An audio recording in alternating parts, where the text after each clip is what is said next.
Hi everybody. Well, welcome to today's webinar. This is part of the Public Health Communications Hub. For any of you who are new to that, it's a hub that I set up with the support of CAN Digital as a place for those of us working in the kind of public health communications field to share good practice, share opportunities to collaborate, which we've got a really good one today.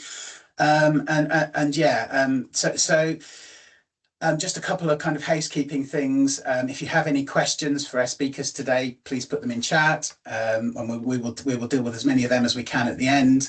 If you've got any suggestions for any kind of future topics you'd like us to cover, again, put those in chat. It'd be great to hear those. I'm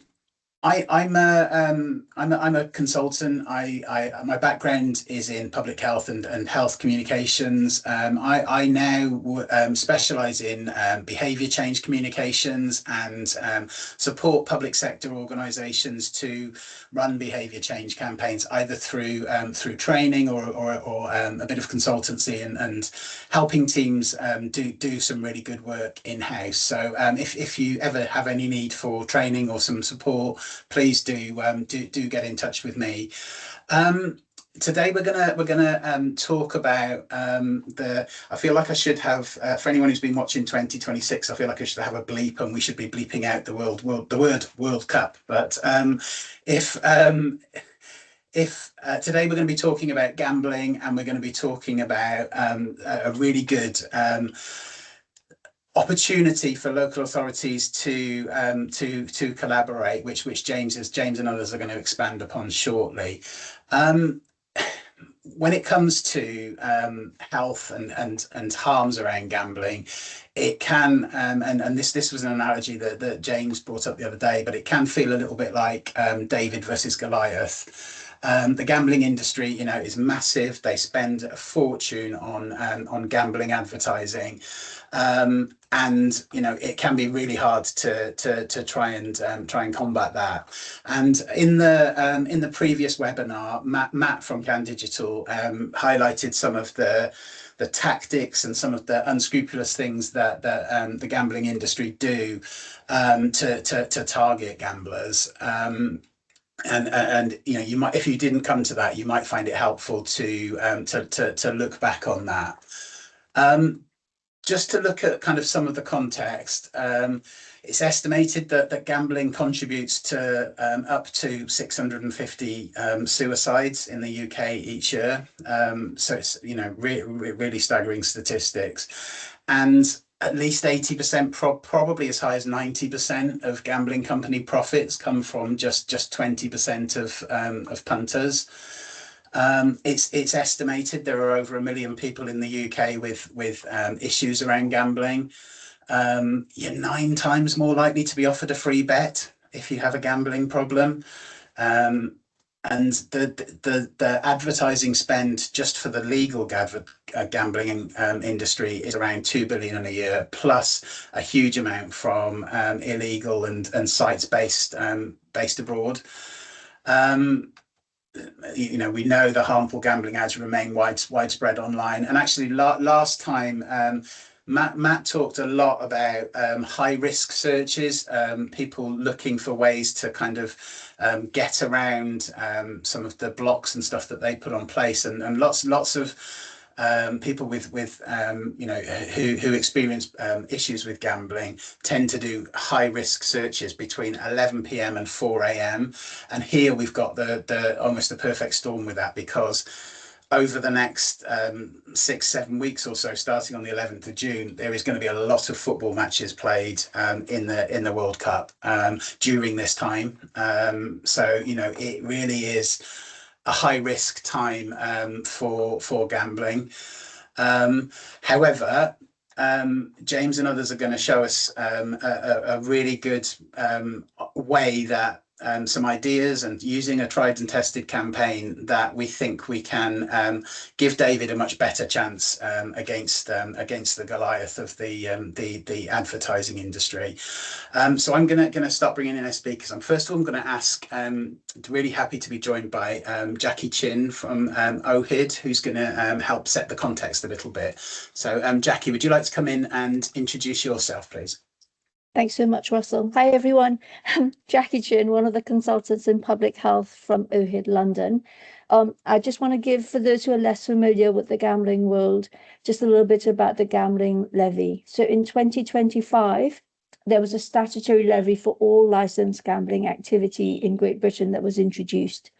And it's anticipated that this will raise about 100 million annually. 20% of that levy will go towards research, 50% will go towards treatment, and 30% will go towards prevention. And OHID has been responsible for distributing that.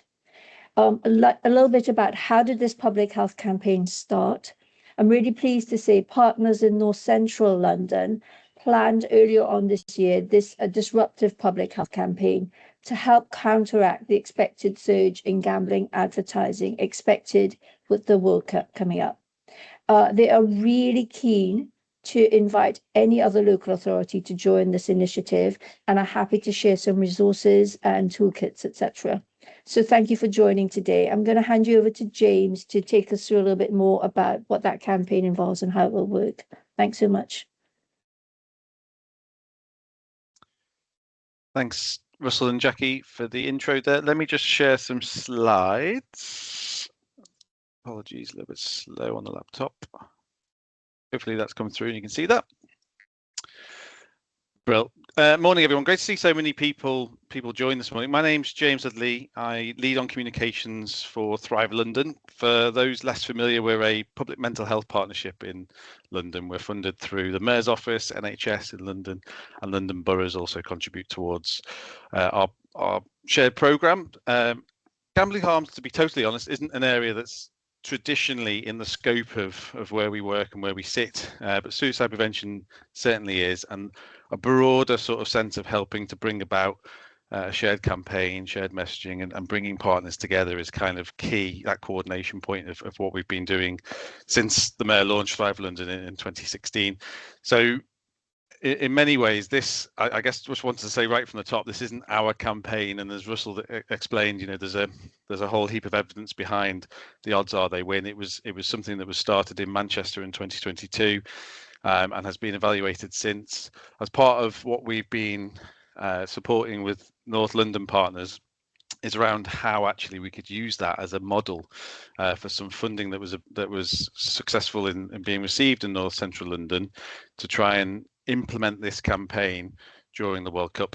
And actually, as we've sort of started to develop it in North Central London, it's become a real clear what the challenges are, as Russell described, and what the tactics and the commercial determinants of harm, particularly in this space, and how this actually as a campaign can really help beyond those boroughs, beyond the 5 boroughs of North Central London. And actually this is adaptable across the country in many ways. I'll run through a little bit more about what the campaign is, the context, the approach. There's probably more content in the slides than ordinarily, but I thought this was useful to sort of share background afterwards. But yeah, as described, it started in Manchester. It's had lived experience throughout when it was being developed in Manchester, and it's been rerun in other periods of heightened gambling advertising. So the World Cup in 2022, and then it's also been used around particular high-profile horse racing events, so Aintree and Cheltenham. And it follows the lived experience around the messaging, that the tactics and the supportive messaging that sits behind all of this around what industry, the gambling industry, how they're targeting, how they're looking, particularly the algorithms, the data, the money that's spent on that. And it's just trying to sort of disrupt some of the predatory industry narratives and build a real compassionate, informed, supportive and signposting approach that can support people at a point where there is that heightened gambling advertising. Ultimately, it also helps, I think, have a broader impact in trying to change that narrative from this being an individual issue and actually something around how the gambling products and practices are a source of common but often hidden harm. So actually, there is support out there. You're not alone, and this isn't your fault. These are designed to do what they do in hooking people in the way that those experiencing harm will face. So this presents the summer of 2026 as a massive opportunity for us in North Central London to think about how we were sort of using this campaign on a sort of fairly limited budget that we've got, but actually how we can sort of really maximise that budget in North Central London to think about how we can use some of this. So we've deliberately and strategically been working with CAN, who obviously have that infrastructure and support at a local authority level, and helped open up with the conversations with eShot and others that you'll hear later on. So I won't delve too much more on this point, but I think the key bit that Russell mentioned is that it is the biggest tournament. There are 104 matches. They're all pretty much scheduled between 6 p.m. and 3 a.m. It is that late night UK time, because of the tournament being in North America, that does pose a high risk of solitary real-time betting. And I think what this Odds Are They Win campaign does, it's not just awareness, but it is that timely response to someone looking for support. So actually, it's not just an awareness around what gambling industry does. It is actually about trying to move people into a place where they can find immediate support or long-term support to help them with the gambling harms. And it's also just about trying to change some of the language as well, just that narrative point. So our approach is it's a lift, shift and tweak. We haven't had budget or time to really change too much of the model of what was done in Manchester. So it is primarily targeted to 18 and 40-year-old men. There is an awareness raising around industry tactics that does come through with lived experience around actually presenting people with the facts of what gambling industry are doing and how the algorithm and how the targeting works is in itself one of the most supportive and highest response messages that they can receive. It needs to be compassionate. It needs to be sort of focused on people experiencing gambling harms. Immediate call to action that I mentioned, and signposting for further support. So these are just some of the high-level objectives. I think John Paul from CAN Digital will talk a bit more around some of the paid reach. These are just things that I think the campaign more generally can do. It's all these bits I've just talked through. What I think it also provides is an opportunity. So the World Cup is almost here. There's been a lot of changes in the background around funding, but around gambling harms work and the landscape there that Jackie mentioned. And actually, we're at a place where this is on the doorstep. It is an opportunity to test the messages that have been tried and tested through the Odds Are They Win, provide local authorities with the tools to do that.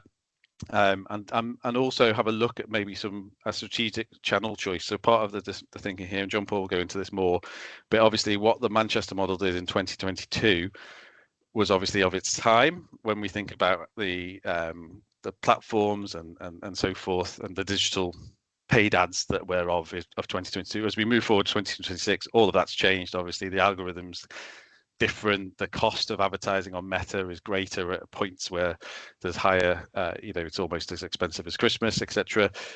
At big tournaments like this. So we don't want to be competing with the gambling ads, but this is an opportunity to test elsewhere where it might land, and actually just also give tools. I think there's also a point here around like community-led response. So part of our work that we're doing is we'll develop a partner pack, a toolkit that you can use with local community organisations, local groups, VCSE, etc. in your area. That's all. We'll publish that on the Thrive London website, and that's available for anyone to use. But it's around that narrative change and providing those local organisations with the messaging that they can then use and help people send through. So, and then some of the measurable outputs, ideas around direct support signups. I'll let eShot team talk through that a bit more, but it's that point around expanding the sort of budget we've got and trying to bring people through from a paid ad into a place where they can sign up and then receive ongoing messaging and support.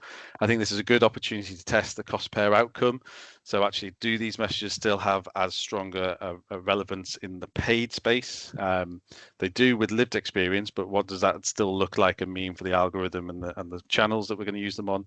And future campaigns, as Jackie mentioned, obviously there's a lot of change happening, and you've got different considerations to make around how you might use different budgets and different pots of money coming forward. And actually, this I think is just as I say, immediate and a good chance to test something.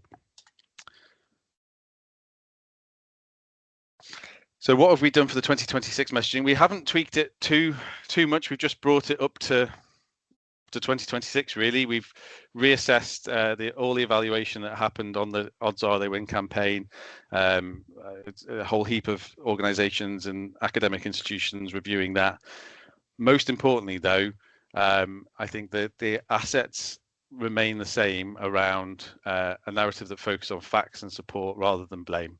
And I think that's kind of the one thing to leave with. We'll create the toolkit and the assets with other partners, but it's designed to be disruptive yet deeply supportive. And I think there were some assets within the original pack that were designed to look like gambling ads, and we've got a final user testing session this evening, which is being delivered, and we're working in partnership with Chapter 1 for all our lived experience testing, and particularly with affected others as well. And it's kind of thinking about how the messaging falls into these three areas as part of what we'll do through the campaign. But effectively, it doesn't stray too far from the Manchester model. It just relays, I guess, some of the findings that have come through since, and thinking about maybe some of the campaigns that have happened. So just a quick snapshot of what that might look like in practice. These are the kind of text-based images. They're not groundbreaking, they're not, but they are actually doing, I think, what the campaign originally set out to do. And then some of the original designed assets we'll reuse because they still have a real purpose, and it's these were some from the original Manchester model.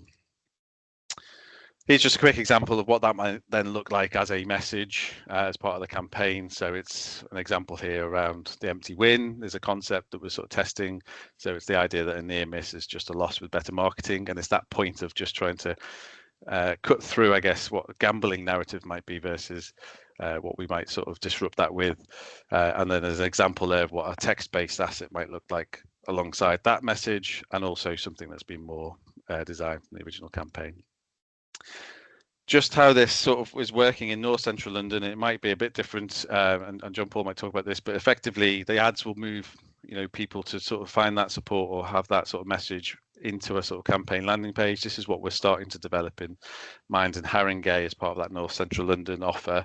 It's still very much in draft. There's still user testing happening in the background, but we've effectively workshopped through a lot of this, and it's on paper it looks maybe there's a bit there, but actually it's split into four things. It's around the industry tactics and just that real important point that comes through lived experience, and then actually immediate things. The matches are happening through the night, so how can we make that timely? How can people respond? So the gambling by blocking has come through as one of the leading things of the conversations that we've been having, and then also this idea of if you can bolt in regular messages or support that people will receive going forward.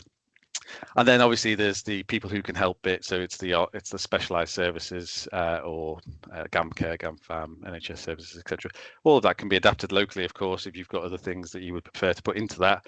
And then the urgent help is kind of obviously for those who just need that immediate support and maybe actually reaching more of that point in crisis. So I'll leave you with three key things here, I guess, if you're still a little bit on the fence around why this is so important and in terms of an opportunity to consider this amongst other work. And I know how busy it is at the moment for everyone, but the tournament is the largest ever. It's going to run for an extra week compared to previous tournaments. That offers a sort of an explosion of matches at the beginning as well. That means there's more nations involved. Therefore, if you are here from, all local authorities, there is a huge diversity in every neighbourhood across the country, but particularly if you've got areas where there's a greater level of diversity, then actually there's going to be more eyes across all those games as well.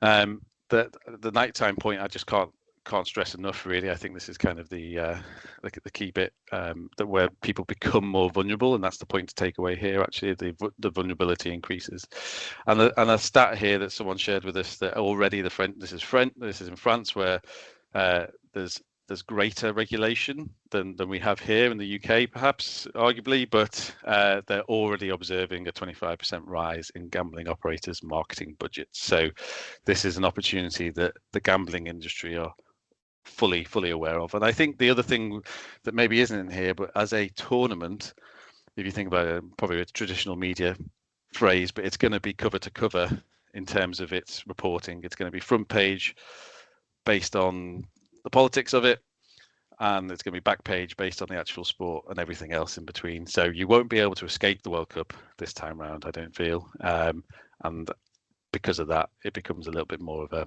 important opportunity for us to consider. Thank you. Thanks, James. Oops, sorry. You go, Russell. No, I was just going to introduce you, JP. Go for it yourself.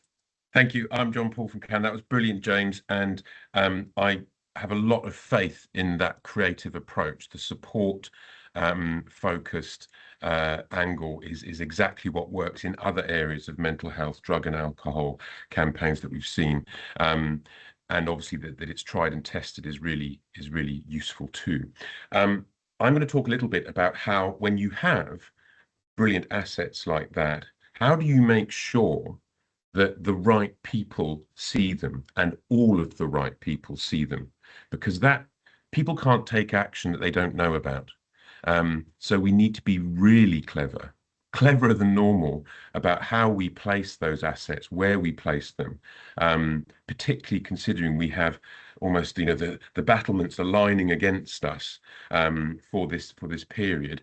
How can we be nimble and get through those defences and get that support in front of those people? So going to look at the challenges and risk from a sort of paid media point of view, share an approach that we've developed with, I think, almost 10 councils now, and talk about how collaboration is really the key. By combining resources, we'll be able to make more of an impact. For those of you that are new to Public Health Hub, CAN helps the public sector run paid media campaigns. We've run over 5,000 campaigns now, and we use that data to improve what we do all the time, test new platforms, and then give the best advice, which you can then advise internally. And amongst those campaigns, we've got smoking cessation, all sorts of health and mental, physical health, physical activity, helping people get support with drugs and alcohol, gently encouraging people to get their children vaccinated, and so on. And everything we do is about reducing cost per outcome, cost per intervention. And in order to do that, we partner with eShot, a brilliant email platform, Orlo, a sort of social insight platform, and Letterbox, a hyper-targeted direct mail company. It is unfortunately very common for the public sector, with all the best intentions, to end up spending money on media that does not work. There are habits of buying channels that really don't deliver a return on investment. And if you do something that harms you frequently and you keep doing it, that is tantamount to an addiction. And we help wean the public sector off those tactics towards the things that work. Why? That means more outcomes for your budget. It means more people helped. It means less late intervention costs. We believe passionately that it's a very important thing to do. And we use that data from those other campaigns to protect you from investing in the wrong places. So, similar to what Russell and James have said, in the paid world, the competition for ad space around the World Cup is going to be intense. Not just gambling, but all other brands are going to want to be doing something associated with it. It's the biggest advertising opportunity in the world, bigger than Christmas, in fact. And as we see it around Christmas, that means that advertising gets more expensive. So our cost per person reached and cost per outcome are highly likely to go up. How do we avoid this? Also, this tournament will be over soon, and gambling harm will persist. And as Nina said, we need to be thinking about other triggers for gambling: casinos, horses. Football is the largest gambling segment, but that's an all year round thing. And so we need to make sure that we don't go full beams, compete, use all our resources, and end up with nothing to deal with gambling harm as it persists. There's also a risk with campaigns where again, with all the best intention, there is a lot of activity, but then nothing out the other end. We say lots of impressions, lots of clicks, but we cannot see that correlating with increased referrals.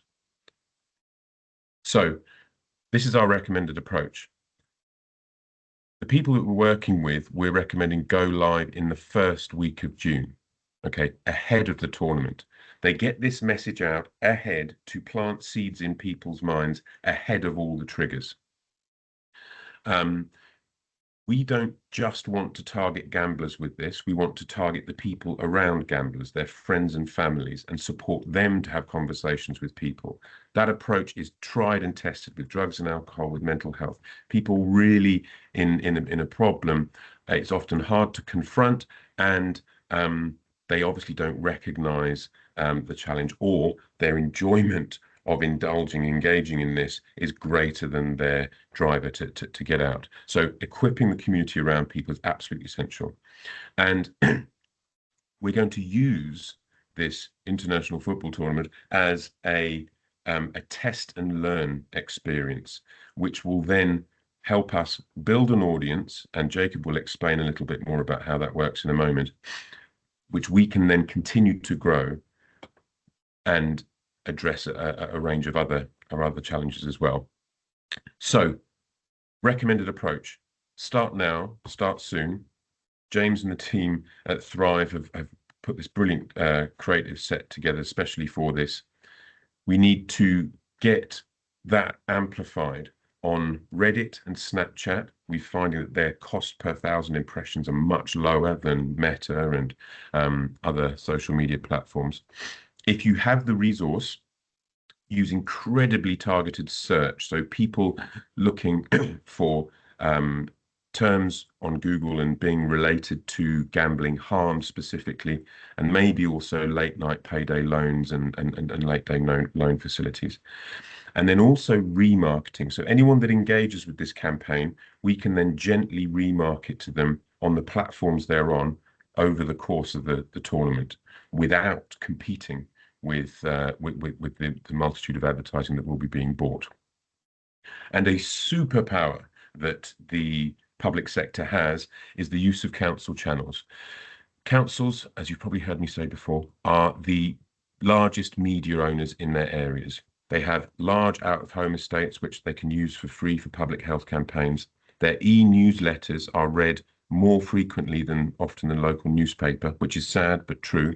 And their websites engage tens, if not hundreds of thousands of people every single week, particularly people that need support. So lower income audiences are there, and they're a key target for this campaign.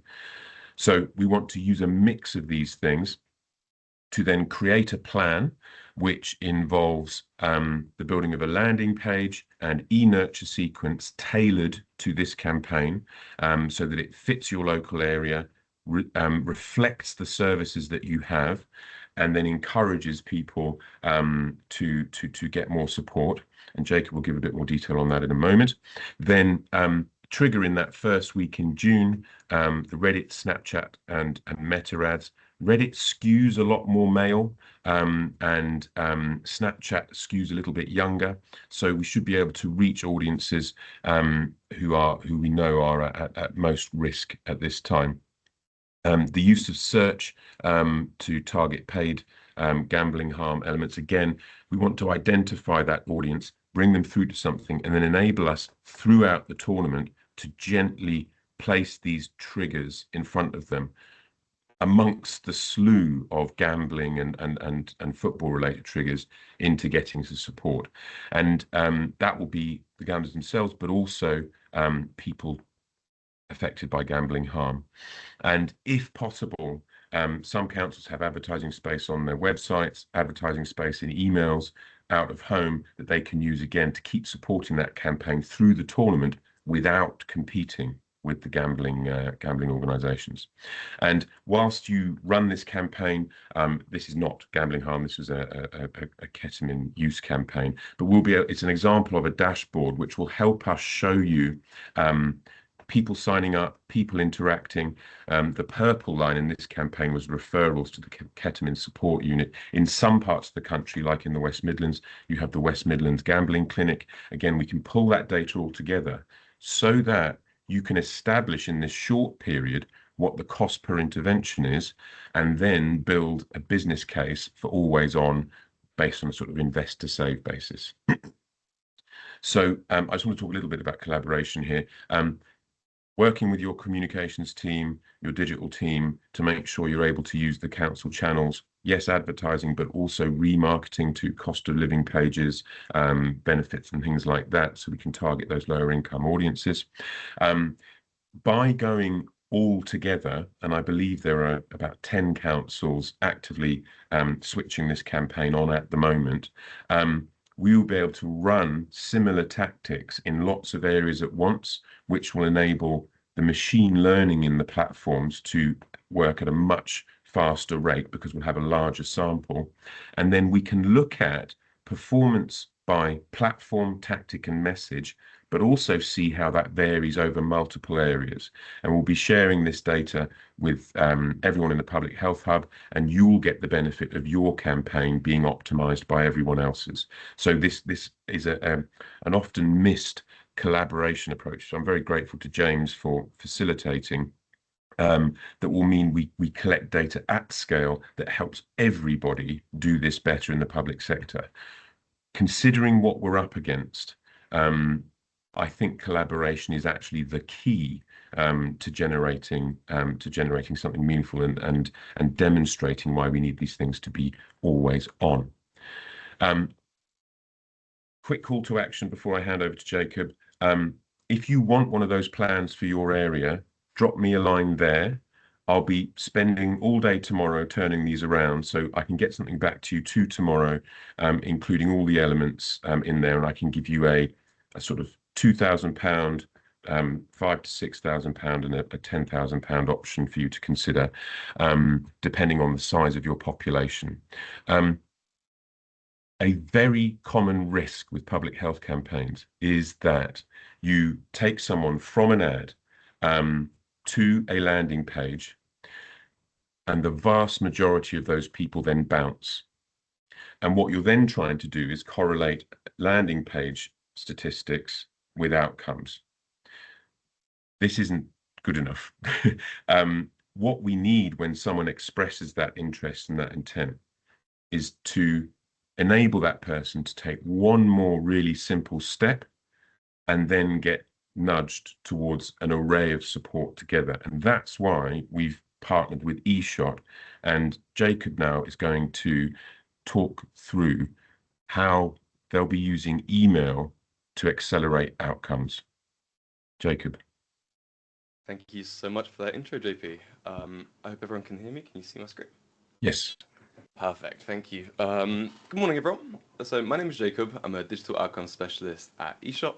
If you haven't heard of eShot before, we're a digital communications platform tailored towards the public sector. And today I'm going to try to take you on the journey and show you where email might fit into all of this. So let's put ourselves in the shoes of our audience. As mentioned by others before me, this World Cup brings 104 matches, which is many opportunities to place a bet. Many of these will be happening late at night, where the person is alone and isolated and more prone to their impulses. Whilst all this is happening, they're also being conditioned by social media adverts. The gambling companies have a lot more money to fund advertising, so they are spamming the social media feeds with adverts to keep the person in the loop.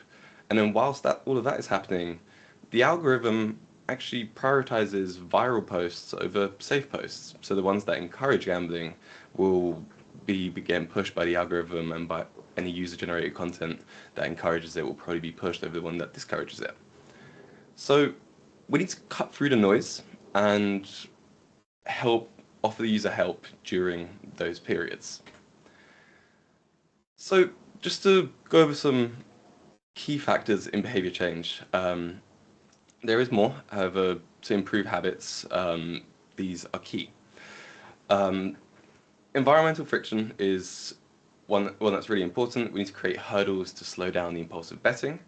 Localized call to actions are key. The person needs to be able to get support in their local area that's tailored to them.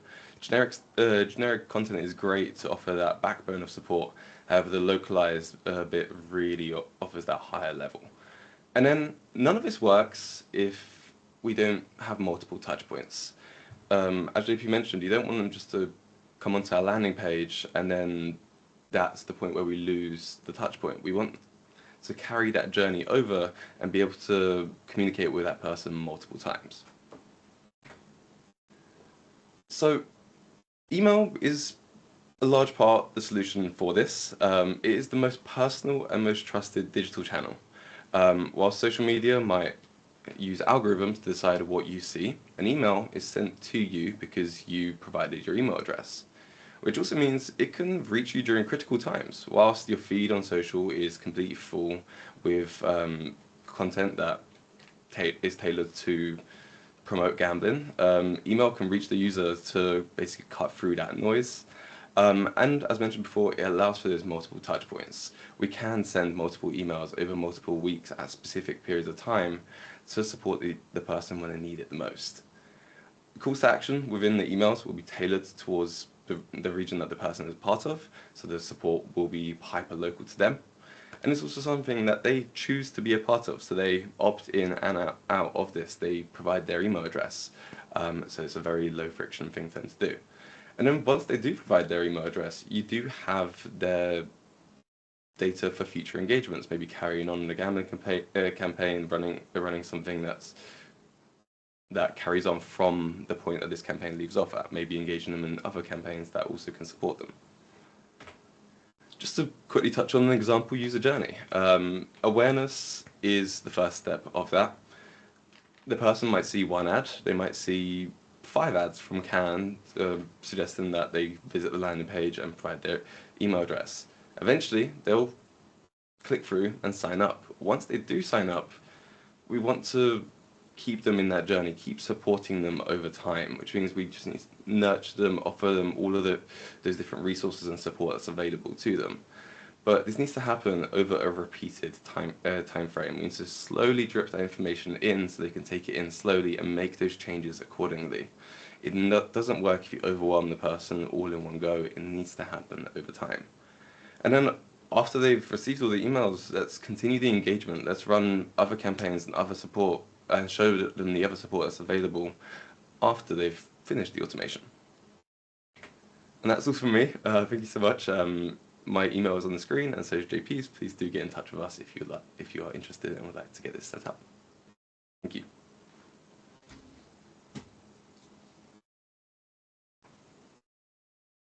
That's great. Thank you, everybody. I think I really like the idea of the email thing because, you know, let's face it, local authorities are going to have tiny budgets in comparison to the gambling companies. We know that. And I really like the idea of running ads prior to the World Cup and using those ads to sign people up and then basically send them information at the same time as they will be getting the targeting from all those gambling companies. I think it's a really, really clever idea. And I think this is a really interesting way of testing that at a time when, you know, it's a busy time for sport and gambling companies. You know, I think it's a really exciting thing. So we have a few questions in chat. I'm going to start going through them if that's okay. The first one is. So there's a few questions about an impact of evaluation impact of the previous campaign. I put one in there, but then I see James has put a more detailed one in there, which is helpful. So those links are in there. There's a question around branding and logos. Who will host the landing page? Is it an OHID site that people will be sent to as a trusted organisation? James, do you want to take that one? Yeah, I guess, I mean, just for clarity, I suppose we've started this from a place of North Central London with a pot of money that was received through a separate funding opportunity. So for North Central London, The landing page will be hosted by Mines and Haringey as part of that funding bid, and the ads that were run in North Central London will be directed to that. I guess outside of that, it's probably how it will be set up with CAN, I suppose, in terms of whether you'd have a sort of microsite that then just directs everything, but you'd still be able to see that regional signposting. I guess if you wanted to sort of tailor it more localized, then that's maybe a different conversation to have with John Paul and the team.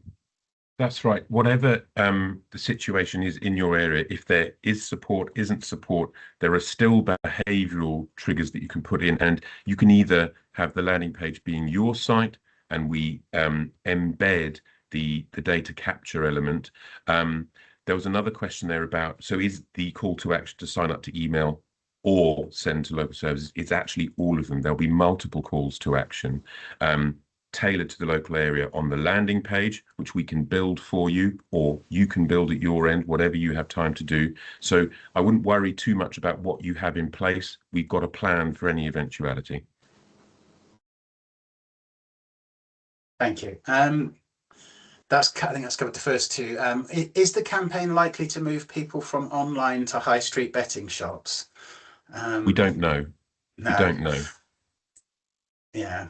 I mean, I think there is the high street betting shops won't be open through the night, I would imagine, unless they are seeking extended licenses. Yeah, we won't know that impact.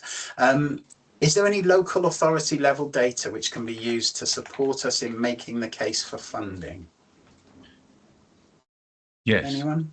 There is, there's general national level which can be regionalised based on your populations, areas of deprivation, things like that. So there is sort of desk research type top level, but there will also be information on services on the cost of gambling harm. So research into at a local level, for example, the number of suicides where gambling harm was a contributory factor, the cost of care packages for families and people associated with people suffering from gambling addiction. There are a number of different data sources. I would suggest that the business case is unlikely to be made in time for the World Cup side of this campaign. However, having that business case is absolutely essential to the long-term evaluation of the impact of the campaign. And you can build an understanding of what the costs are locally to you, either on an individual or at a regional scale over time. And we have a data specialist that, if you don't have an internal business data team, we can take your data and bring it together for you. Yeah, I mean, I think it is, the World Cup's with us in a few weeks, and it will be over in a couple of months. I think it's a really good opportunity to without necessarily having to invest too much to have a go at this and work out the cost per outcome, work out what channels work out where how email might work as part of this. I think it's a real opportunity to test that and build the case. The Premier League season will be starting a few weeks after the World Cup. Gambling never goes away, so it is a really high profile opportunity, I think, to have a go at something on this way and see what works and learn. And the more people that take part, the more we'll learn, I personally think. James. Yeah, I mean, just building on that, I think we were presented with the Manchester work before Christmas, to be perfectly honest, as part of the team in North Central London. Individual from Manchester came down and presented what they've been doing as part of when we were developing that bid. And I think some of it sort of sparked some of those ideas around that sort of commercial determinants of harm as the sort of the key bit here, though, is actually that we're continuing to sort of retest those messages with Chapter 1, who were involved in the original development with Manchester team, and so we've sort of continued that through. So the sort of assets don't change too much, to be perfectly honest. They're just sort of in many ways sort of being refreshed and retested.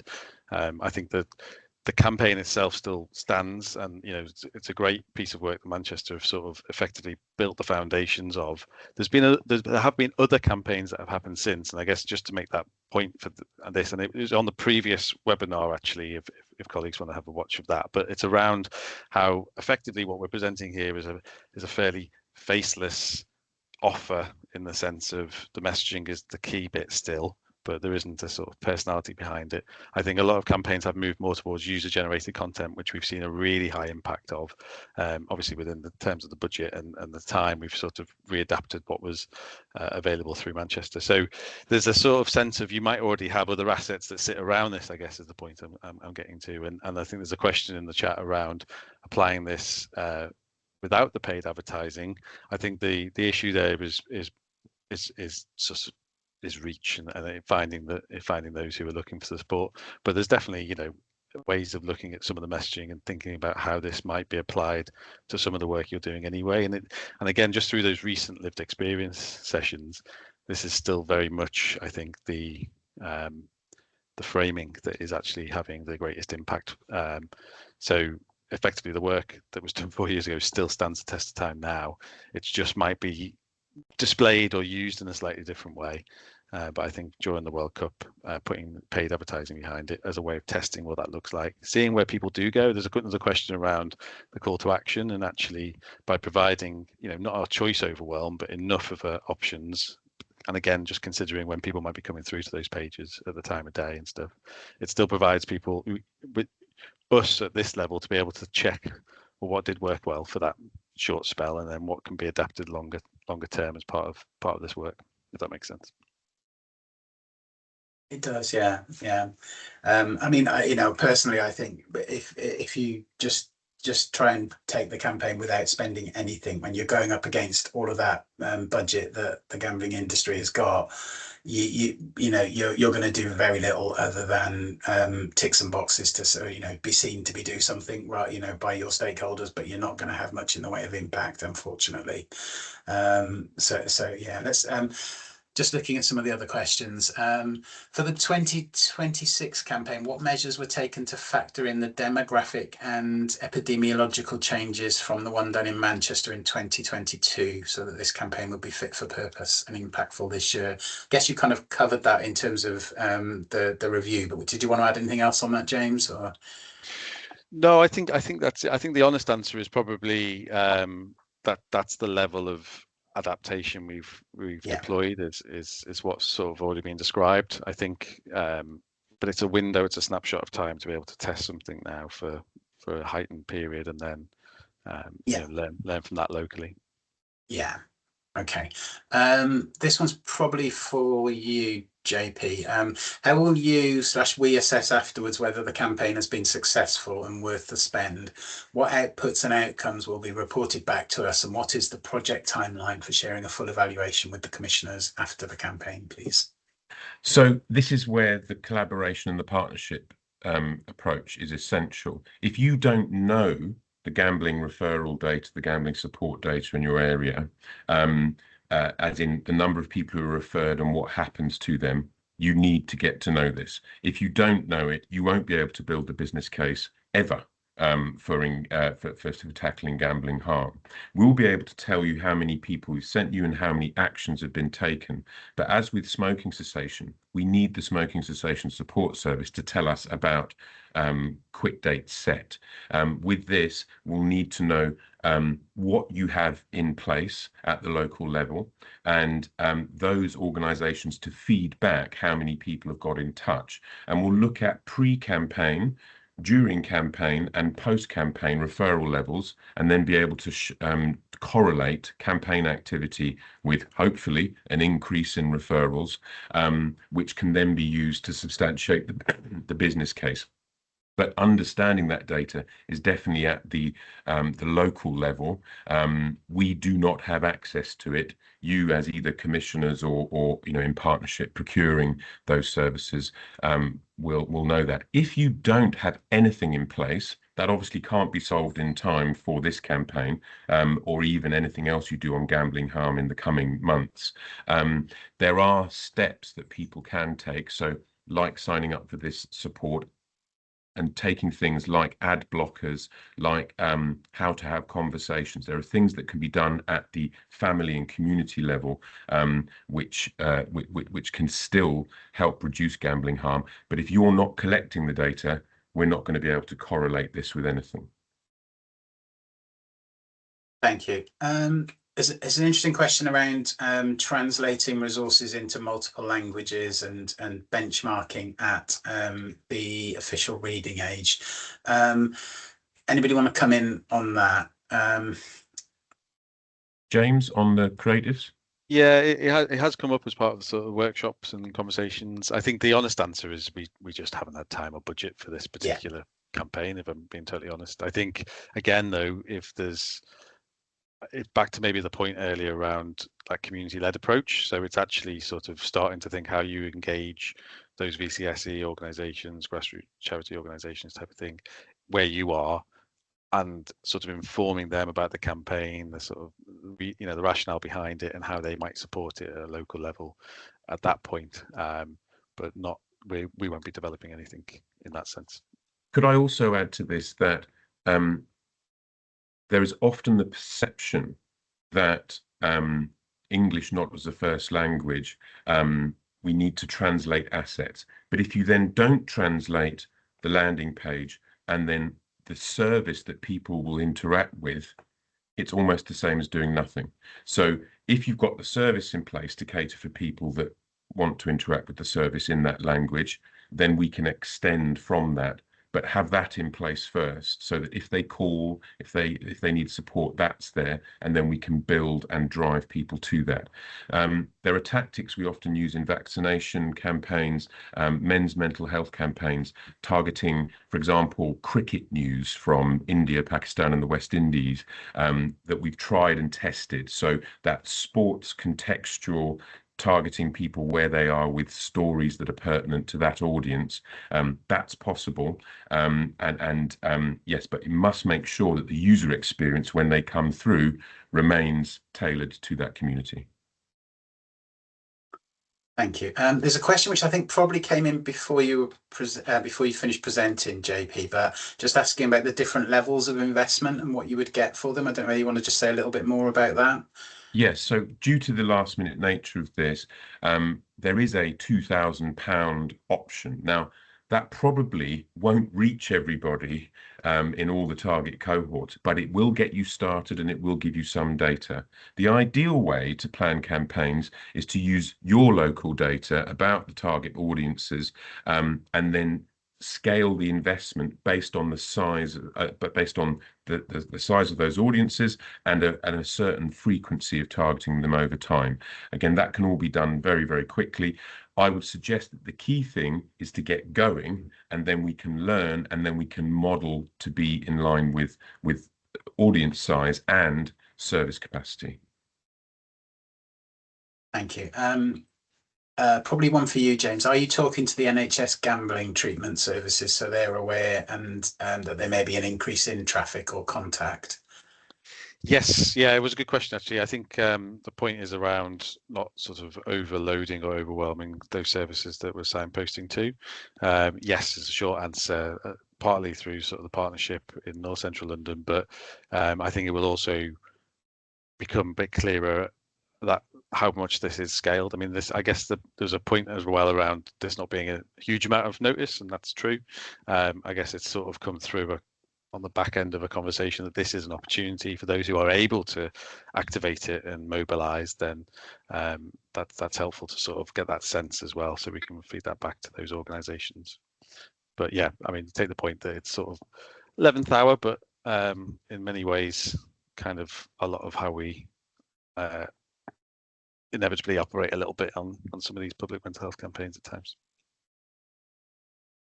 I think we've sort of covered this one, but there might be something else to add. If this is signposting to treatment and support, how is this aligning with the fact that local authorities have not yet been given a list of those local organisations yet? Has capacity and demand been assessed with reach for some of the National Treatment Service and national charities, or aligned to those that are being funded nationally through the statutory levy? I think we've covered the bit about things you can do to help yourself, and the blockers and things like that, and some techniques that we will cover in the emails. But anything else anybody wanted to add on that? I think just a broader point that it is the World Cup comes as a hard deadline amongst a period where there's been change in this space and uncertainty around where those support services are and how they are sort of coping with those changes as well. So I guess what we've tried to do from a North Central London point of view is look at those that are sort of more likely 24/7, more likely available as a sort of timely response. But it's sort of same point back really, to engage with them and sort of make them aware that that's the case as well. There's one question saying, do you mind doing a recap on practically what is needed from local authority teams versus what is done through CAN Digital /eShot? In short, you can get this going with a purchase order, and we can run it for you. If you are able to use your own channels, supply data, all the other things, that's great. And over a longer period, absolutely, we can bring all of those elements in. But this is, I take everyone's points about the tight timeframes. We agree. But in public health and councils generally, we are used to doing things with very little time frame. Hence, it's been designed to be switch onable, as it were, in time. Understood that it is a tight time frame. However, gambling harm is not going away. This is a great way to get going and then build. So we're sort of using the World Cup as a driver of action, and then we can build. There's often that analogy of jumping off and building the plane on the way down type thing. We can build in evaluation as we go, and demonstrate that business case over time. Thank you. There's a question from Ryan around is the purpose of the campaign very much from a digital space perspective, and that there can be kind of long booking in times for outdoor advertising. I mean, what I would say is that what we're doing is we're using digital because that's where people are being targeted, and that's where gamblers are gambling at night on their phones and on their devices. So we're putting the messaging where they're being targeted. But I don't know whether anyone else wants to add to that. Yeah. Do not spend money on outdoor advertising. Okay, do not. It will not work. It will not reach people. The cost per outcome will be really, really high. Every campaign that we've run where we've measured out of home, it doesn't work. However, if you're a council with out of home that you can use for free, no problem at all. It will not drive much interaction with the campaign versus the digital. There's no harm to it. Just do not waste your budget on it. Yeah. There's a comment around some local authorities may need more lead time than 2 weeks. I mean, that's fine. Some local authorities can be ready to go. Others, we will share the findings from this. It is designed to show what, to get as many people on board as possible and show what works. And, like I said earlier, gambling won't go away after the World Cup. So, yeah. What about to transfer data between organisations? There will need to be a need for MOUs. How soon can that be sorted out, especially as the proposed start is before the World Cup? We have the DPIA in place, a template. So if you express interest and I send you a plan, I will also send you a DPIA. You just need to introduce us to your data governance team, and we have our data guy at this end ready to have those conversations. We've had them signed off pretty quickly. When we first started doing them, we weren't as good as we are now, but it covers every single element. So the use of cookies, the email and PII collection, the consent to eShot and CANs, and your individual data privacy terms, and also getting consent to be able to contact people over a longer period of time. Right, I think we've covered all of those questions now, or the majority of them. it was a really interesting webinar, and you know, please do come forward if your local authority is interested in this or interested in finding out more afterwards if you can't get things organised in time. I would say it's, you know, for a fairly small amount, it's a really interesting way of testing something and testing something at scale. Did anyone have any of our speakers have any closing comments? Just one. What we're hoping to do with this, yes, get some things up and running quickly, but then as the campaign evolves, where we have gaps, some of those gaps have been alluded to in this, we will work with you to build them, to fill them, sorry, so that, for example, building in data analysis, behavior change training for your whole team with Russell, a whole array of different things, which will then create a sustainable foundation for the campaign to keep going, to keep running, as and where resources will allow, but also help you apply what you learn here to other intersecting campaigns. Campaigns around mental health and suicide, around drugs and alcohol usage. The tactics you learn here will be directly applicable to other campaigns, and the audiences that we'll be building and targeting will no doubt be the target of other such interventions in the future. So this foundation can then be used to help you generate outcomes in other areas too. Thank you. Anybody else? No? Okay. Just one from me. I just think quite often in the public sector, we delay doing stuff because we're obsessed with getting everything perfect. And you know, you know, that your local offer may not be perfect in time for the World Cup, or everything may not be fully aligned, but you're gonna, you know, you'll miss out. Let's just have a go and learn from it. And you know, we can get things perfect further down the line. Yeah. So thank you everyone for joining, and thanks very much to all my speakers. Really good stuff, and let's all enjoy the World Cup.